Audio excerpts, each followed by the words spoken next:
Does the term sales make you shiver? Are lawyers, law firms, and legal services somehow above a lowly sales process?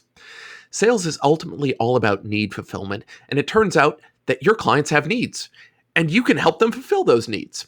You're not selling them on something they don't need. You're helping them solve their problem. Or put another way, you're helping them move the needle on their problem. So if sales is a four-letter word to you, then think of it as explaining why you're a good choice to help them move the needle on their problem. Today, we're joined by Steve Fretzin. He's here to explain why sales isn't a four-letter word and why you don't need to play the part of a used car salesman. Steve runs Fretzin Inc., where he acts as a business development therapist, coaching and training lawyers in modern-day business development skills. Now, on this podcast, we talk all the time about how systems are key to keeping your firm running smoothly, and the sales, marketing, and business development side of your firm is no different. Steve delivers some tactics for approaching and setting up those systems and some common missteps that he sees his lawyer clients making before they come to him. Let's get to it.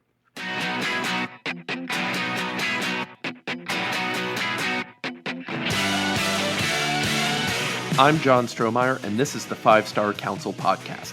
The market for legal services is shifting, and lawyers who don't adapt will be left behind.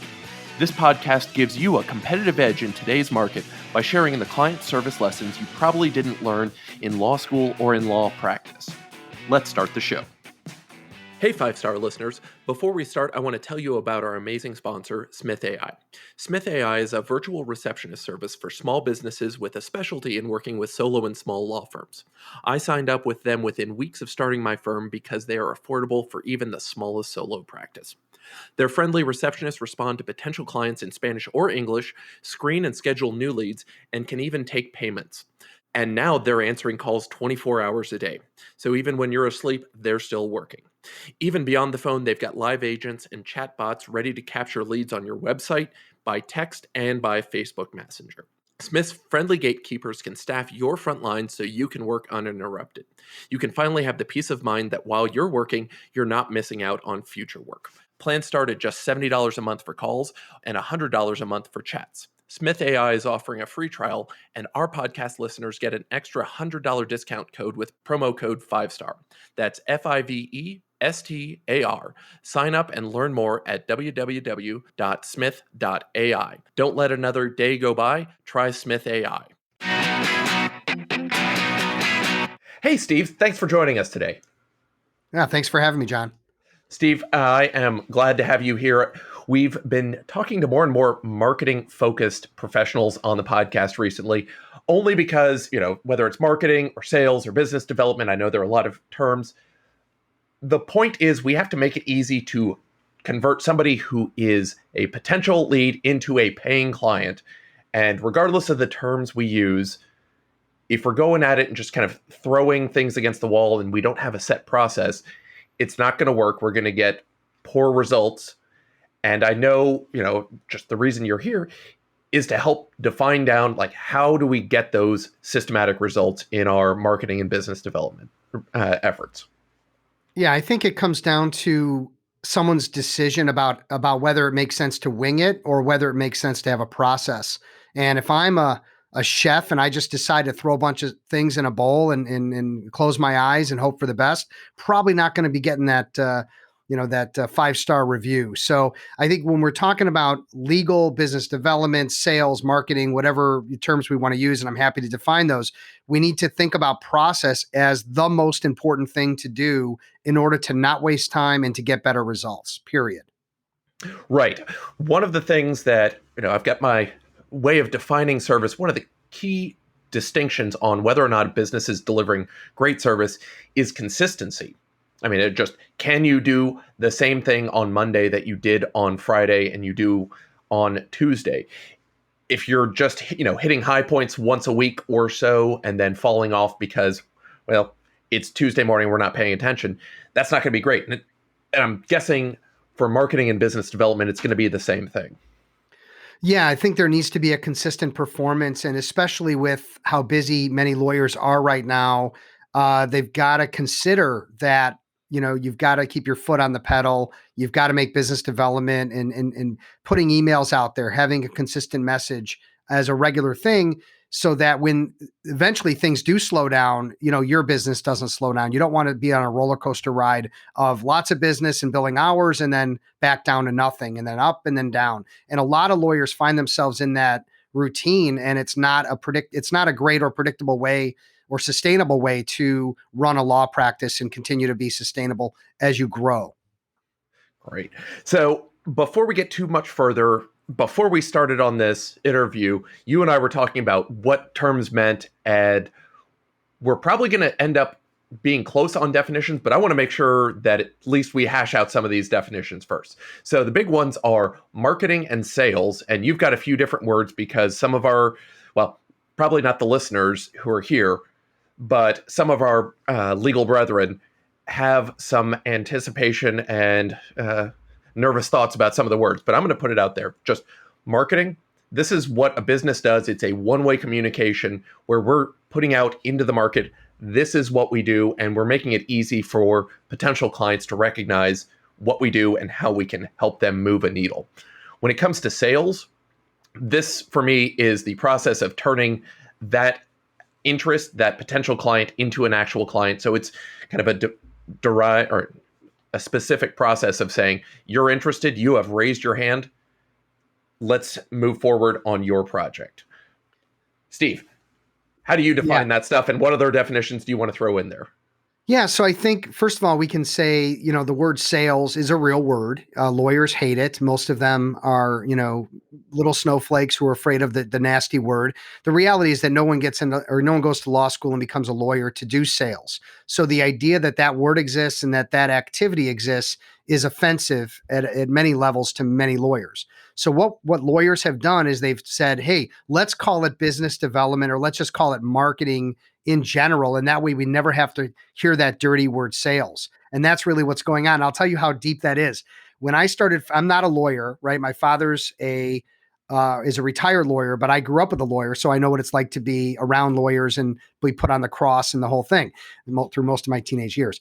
But the reality is that my company used to be called Sales Results Inc., which is a kick-ass name, but lawyers were so offended by the word sales and maybe even results that I got sort of pressured into just changing it to my name, Fretzin Inc., which has been fine, right? It's fine. But it just goes to show the pressure of that word sales and how scary it is to the legal community. So they're calling it marketing, they're calling it business development, or just everything under the heading of marketing, which I don't find accurate. So if you want to hear my definitions, John, I would say marketing is your messaging of one to many. So that could be your messaging on social media, your newsletter, your website, all the different things where you can get the word out. And I think you kind of shared that same idea. And then business development would be the prospecting, the networking, and the selling that's going on one-to-one or one to a few, meaning me talking to a law firm or me talking to a company or whatever. That's, business development. I'm developing business. So those are just some definitions. Everyone's got a different maybe way of explaining it, but that's how I've been dealing with it, being in the business and being in this industry for, many years. Yeah. So what I'm getting, I think we're probably aligned on marketing, though you're going to carve off and just put a more specific, the piece of business development is when you're culling somebody from the herd and trying to specifically either drive business from them as a referral source, or you're saying, oh, you've raised your hand, let's see how we can get some business out of you. Is there, you've had to move away from sales, so maybe there's still a tinge of why you're not using the word sales in there, but is there any part of the word sales that you would throw on your definitions? The thing that people don't like about sales is that sales has a connotation of convincing, pitching, trying to get a square peg in a round hole. Like we've all been sold to, right? I mean, I've been sold to, you've been sold to, everyone listening here at some point has had something sold to them, and it doesn't feel right. It feels dirty, and it's not acceptable today the way it was 20 years ago. Okay. So what I actually teach has the word sales in it, but it's sales free. sales-free selling is actually the name of one of the many processes that I teach. And what it focuses on is following a process where you don't have to sell, where you focus on things like building relationship, building trust, asking questions, being an excellent listener, demonstrating empathy, and allowing the buyer to be walked through a buying decision versus being sold to or pitched at. And that's really the change and the shift that's happened. And one of the reasons why my programs have been so kind of successful for lawyers, it's because they want to feel the way I'm teaching them to do it, which is all these soft skills that they've never learned other than maybe, trying to, make friends with a jury or be friendly in a deposition. Right. And this immediately brings me back to, I think it was Wolf of Wall Street, where throughout the movie, the main character is handing a pen to somebody and telling them, sell me this pen. And people get flustered because they don't realize probably what we're going to go into a little bit more of. The point of that is not to sell that pen to everybody. Because if you're trying to sell the pen to everybody, you're going to get misaligned with people. And then you're going to be selling to people because what are those people doing? They're immediately going into features and benefits without taking into consideration, does that person want a pen? Now, when I think back on this, it kind of clicked for me. I'm a person who I carry at least one pen in my pocket, if not three, everywhere I go. So if somebody comes up to me and says, hey, do you want this pen? And it's got this great thing. It's like, I've got this pen. It's a, was a Pilot B Green Precise V5 refillable pen. I carry these things around. I've got some of them where I've just used them so much I've worn down the coating on the pen. Yeah. Because I've replaced it all the time. The person is wasting both of our times by trying to pitch me some big. It doesn't mean it's not a good pen that they've got, but it's just not going to fit for me. And so I think one of the things you're going to is kind of determining if somebody actually needs our product. Yeah. Now, John, you mentioned earlier that you're buying these pens, but you're wearing them out because you're using them so much. Why do you think they're getting worn out? And I don't know if that's quickly or over time, but why are they wearing out? Oh, it's just I'm using up the ink. Okay. And then I've got not within easy reach of me now, but I keep refills everywhere because I just run through the ink and then it's time to load a new refill in. And is that something that is timely or costly as far as continually refilling these things? No, it happens. I have so many of the pens and they're just kind of strewn around the house. Okay. That whenever one runs out, it's easy enough to reload the ink. And they also write the way that I want them to write. Okay. Is it ever frustrating to you when you find that you're not getting more out of the pen, that it continually either runs out because you're overusing it, or that you have to have many around versus maybe having one? No, again, they're cheap enough that I can keep them everywhere, and I'm not worried about running out. It's an expense that doesn't break the bank for me at all. Okay. And does that also mean that you're using a tremendous amount of paper? Is that a big part of how you're spending your day and constantly writing on paper? It's constantly. It helps me organize my thoughts. I find I am a better person when I'm writing things down than typing it up or, scribbling even on an iPad. Yeah. And I don't know if you're like me, but I was someone who had sticky notes everywhere. I was going through pads of paper, constantly folders, just paper everywhere. And I was not disorganized with it, but it just seemed like I just had paper all around me all the time, when most of the things that I'm trying to do are paperless, like emails and scanning and sending things to people. I was constantly having to scan paper and then send it versus having it all be automated contracts, things like that. All right. So time out. So where am I going with this?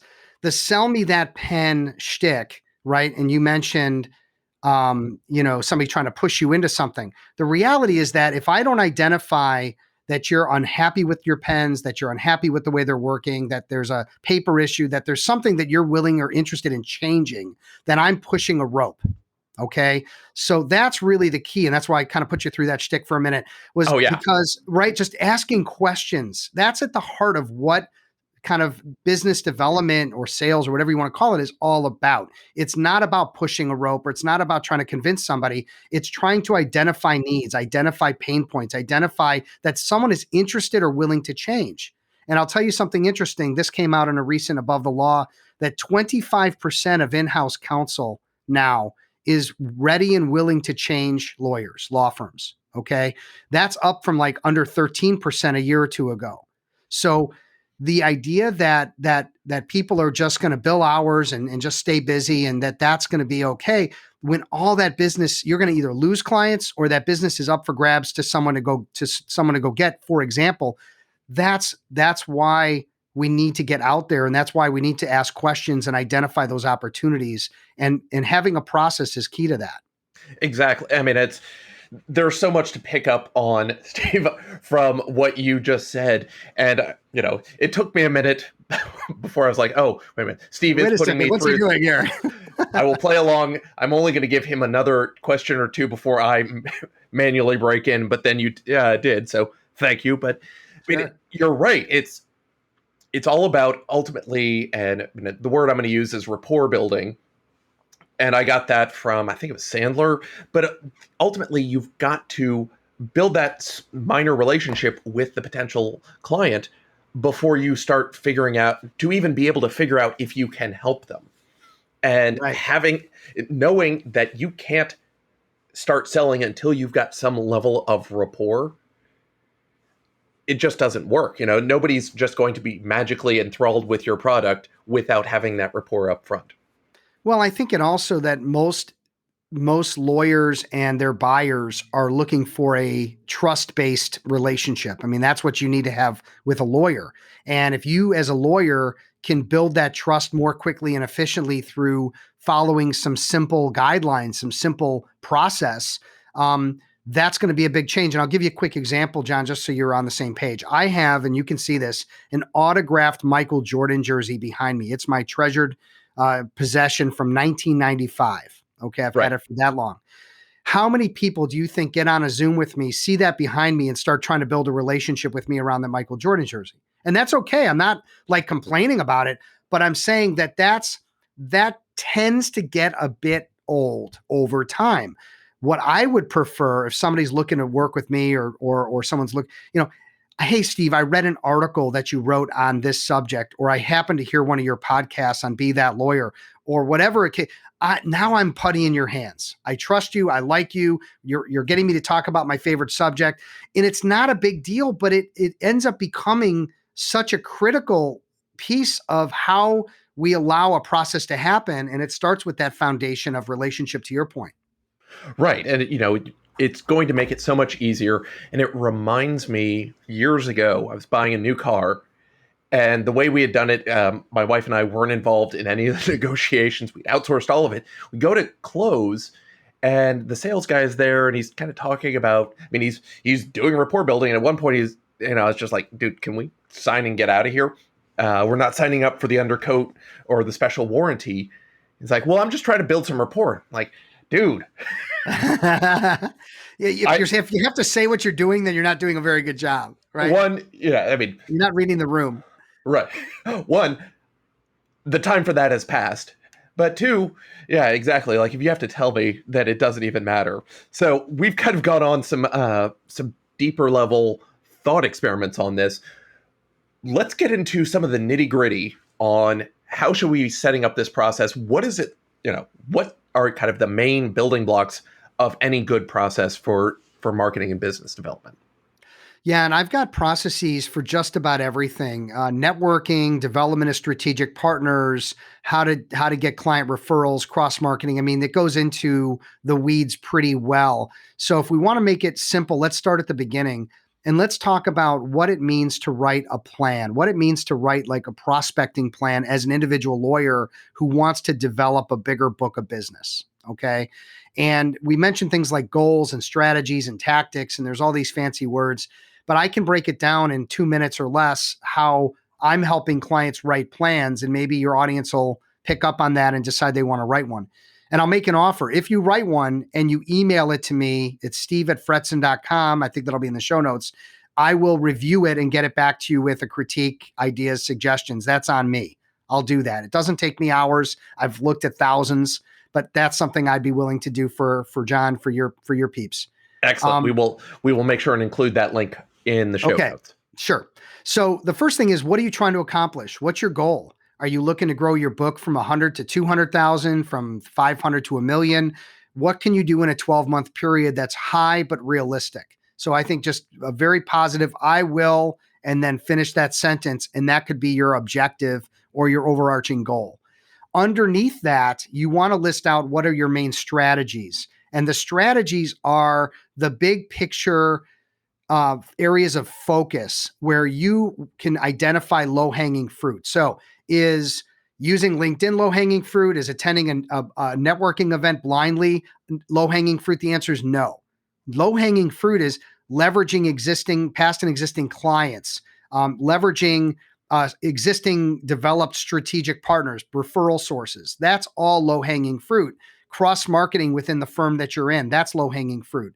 And that means it's easier to do and develop than stuff where you're going in blind or where you have no contacts and you're starting from nothing. So if you're starting a new practice or starting business development from nothing, there is no low hanging fruit, and you're going to have to do that, like joining networking groups and networking to. And so those are the strategies. Again, just the general standard things that how are you going to spend your time? Now, where lawyers lose it completely is in the tactics. Tactics are the actionable things that you're going to do every day, every week to achieve a particular strategy. And the easiest way to think about writing tactics is to consider it like a story. Every good story has a beginning, a middle, and an end. And what happens when you leave out one of those three elements in a story, John? The story doesn't make any sense. No, you're like my wife walks in 15 minutes into a movie. Who's that? Why does he hate her? What is that all about? And I got to sit and pause it and explain the whole thing, which is fine. I'll do that for, anyone that wants to know. But we don't want to miss a point. So the first couple tactics you would write would be more about like planning, like what do I have to do to be successful here? The middle is going to be what do I have to do to execute? And then the last piece is what do I have to do to follow up to ensure that I'm staying on top of things? And the easiest example would be if you are going to leverage, if you haven't already, this is a shame, but leverage existing clients. So John, you've probably got, 100 plus clients that you deal with on a regular, that you've dealt with over the years.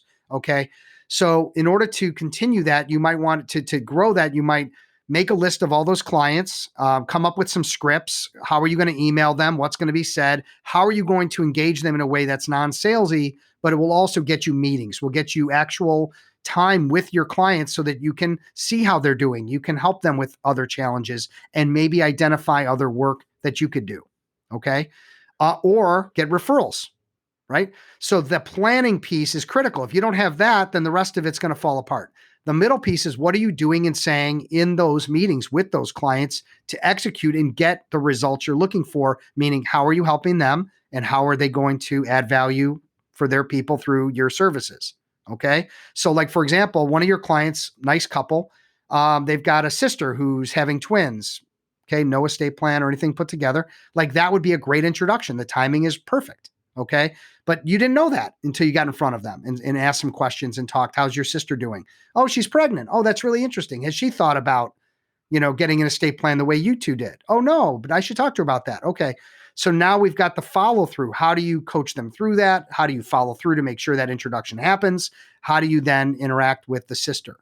So that's all written out as a plan. And then it's just about following the plan day after day, week after week, and making sure that you're getting results. And then obviously if things aren't working, then change it. Don't keep going down a path if it's not working. Right. And it's not one big thing. You're not expecting to hit home runs every time. You're doing the small, singles and doubles, know what you're doing to mix up the metaphors. Yeah. Go to the gym every day and you're doing 10 push-ups every day is way better than 70 push-ups once every 2 weeks. Right. But the little things can add up. I mean, if one of your general counsel, you're doing big project, big IP work for a general counsel, and that general counsel is having a great experience with you, and you've never even considered that general counsel may know other general counsels that you could do work with, let alone do you have confidence to ask for that introduction. Well, that's like me having a top brain surgeon as an uncle. And John, you're telling me that you've got a tumor that you don't know where to go. Well, why wouldn't I want to introduce you to the top brain surgeon in the world who happens to be my uncle? You as a lawyer have to know that you're great at what you do. And there's other people that if they engage you will have a good experience They'll get their risk, reduced. They'll get a problem solved. Everybody can win in that scenario. But if you're not comfortable with the process and the language, I can see where the hesitancy would be and why you wouldn't want to make those asks or have those conversations. So the plan is only part of it. It's also then obviously how you're executing with process. Right. And so it seems then, and go where you will with this, one of the big pitfalls is just not even realizing, pitfall number one, not even realizing that these things are showing up all the time, these opportunities. But the bigger pitfall is not being ready because you haven't thought, more than 3 inches in front of your nose.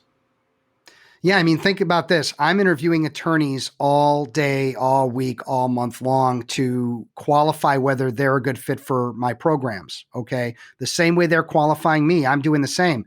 I'm a coach and the lawyers are the players. And if the players don't want to play, if the players aren't willing to play, if they're not interested in learning better models and whatever, then they're not a good fit for me, because what am I going to do?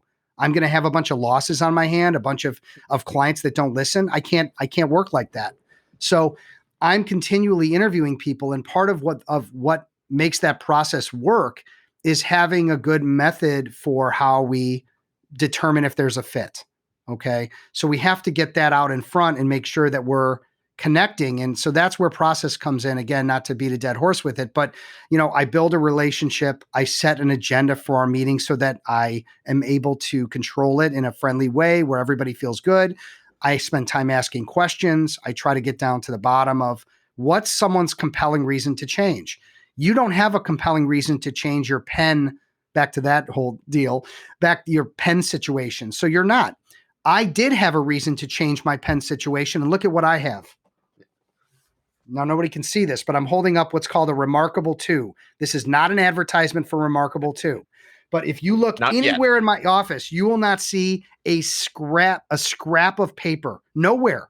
Everything I do goes into this. It feels like paper. It writes like paper. It's beautiful. And then everything gets uploaded into my computer. So I'm not missing anything. But for me, that type of organization, that's what got me off of pens. That's what got me off of, paper. I was going through crazy amounts of paper and having stacks of these sticky notes, that I'm trying to go and get. Anyway, you get the gist. So it really is about someone's willingness to change, but you have to identify that through process. Right. And so I'm going to guess that you already have, you hinted at this. You know what a good client for you as a lawyer looks like, and your process is set up to make sure that whatever metrics they are, people are willing to jump through them before they, whether or not it's before they talk to you, or even if jumping through like a Calendly scheduling, to make sure that you're not talking to the wrong people. Yeah, I'm constantly qualifying on so many levels. Prior to talking with someone, when I'm talking with someone, I don't move someone to step number 2 unless I really believe strongly. They've convinced me that they're hungry, that they're ambitious, that they're interested, coachable. And then I will have them actually talk with a few of my clients. And I've worked with some of the top attorneys in the country, and I continue to have amazing clients, but they talk with them for 2 reasons. One is because I'd like the lawyer to know what they're getting into with me. Some of my programs are pretty intensive, and I want to make sure they're walking with their eyes open. But check this out. I also get feedback from my clients saying, I spoke to Bob, and God, I just don't know if he's ready. Or he rescheduled with me twice and really wasted my time. That's giving me now some pause and giving me some pushback that I may want to go a different direction and not take on somebody because they're showing their cards. They're, it's like a job interview. Some people, can BS through a job interview, no problem. But when they talk to multiple people, that's when things break down. So that's another, but it's a part of a process that I have to run people through in order to make sure there's a good fit. Exactly. It's in my estate planning practice, it's really easy to have people raise their hand once and say, "Oh, this is something I need to do."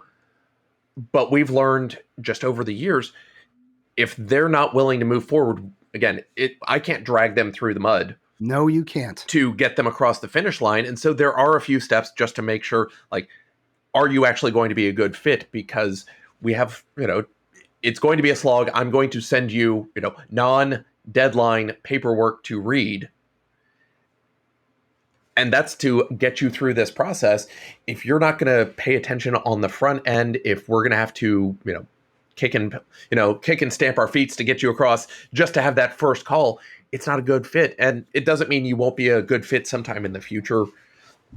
But for right now, we're not going to waste a bunch of marketing effort on somebody who's not ready to go.